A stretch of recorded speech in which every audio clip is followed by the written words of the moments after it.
เมืองสงขลาสวัสดีครับ วันนี้มาเจอกันอีกนะครับ วันนี้มากินข้าวด้วยกันครับกินกับ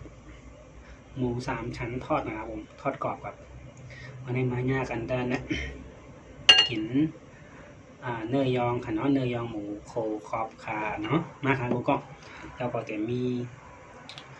ค่ะเนี่ยลูกจอค่ะเนาะลูกจอโสมค่ะเนาะมาค่ะมาค่ะกูก็กินข้าวจ้องมันครับมาพี่น้องกินข้าวด้วยกันครับ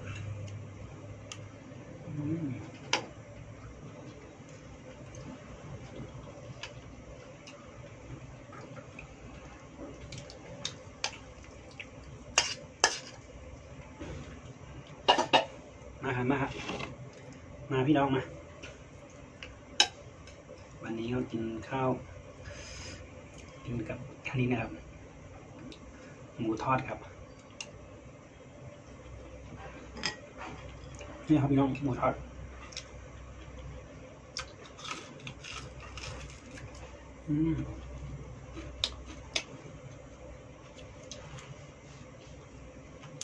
เนื้อหมูโคครับพี่น้อง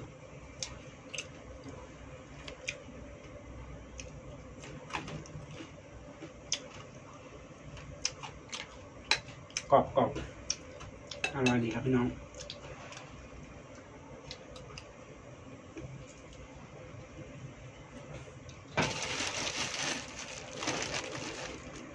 อันนี้ก็ขาดไม่ได้ครับมากินข้าวจ้องกันครับ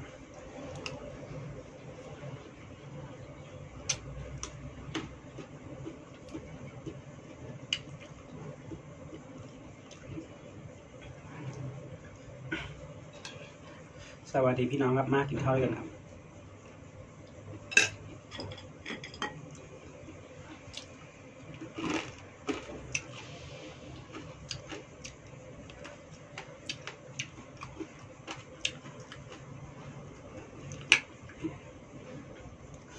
รู้จอสมทางพี่น้อง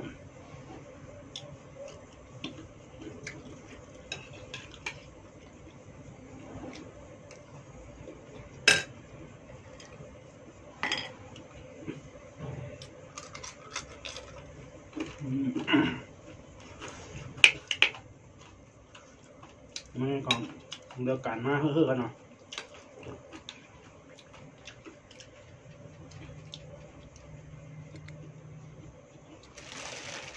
คือพอกันมากครับ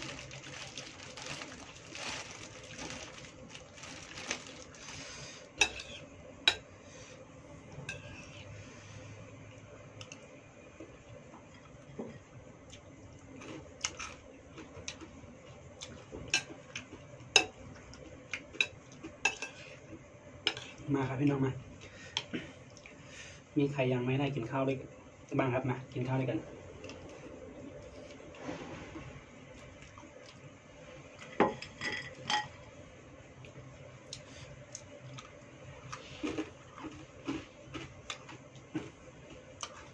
จ่องป้าได้กินข้าวข้ามมันผ้ากูก็มากินข้าวจ้ามันผ้า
ยุงครบครับพี่น้อง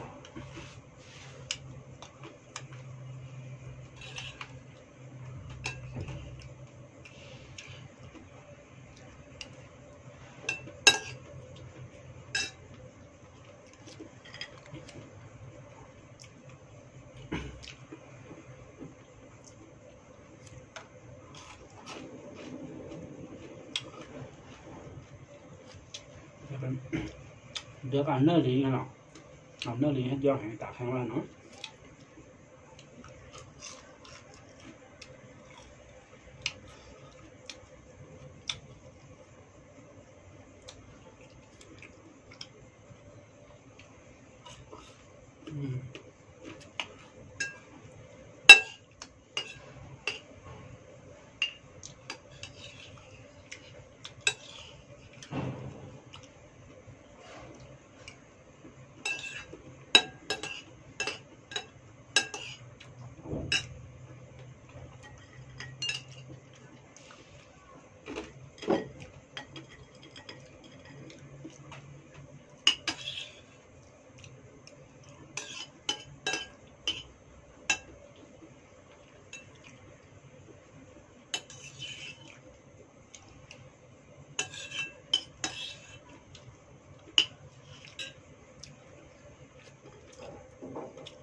sợ cứ xài vòng vàng ít mới khô hả nhưng đều chánครับ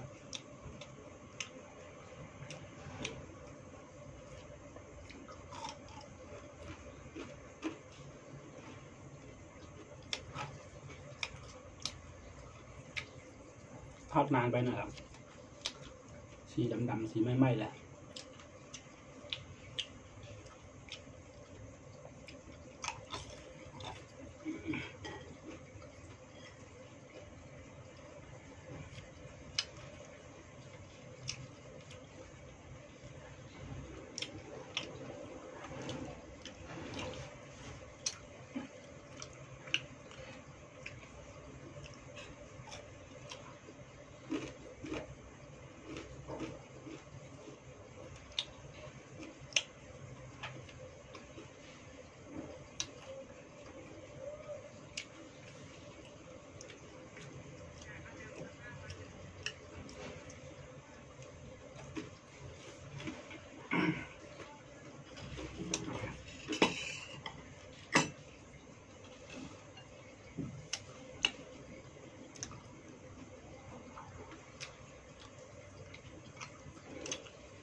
เมื่อในก็เต็มมี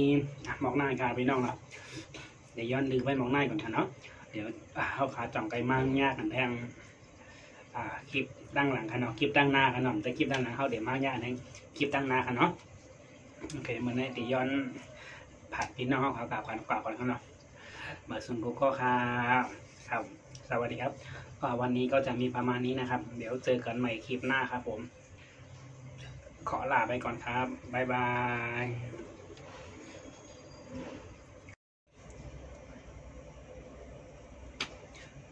เหมยสงค่ะสวัสดีครับวันนี้มาเจอกันอีกนะครับวันนี้มากินข้าวด้วยกันครับกินกับ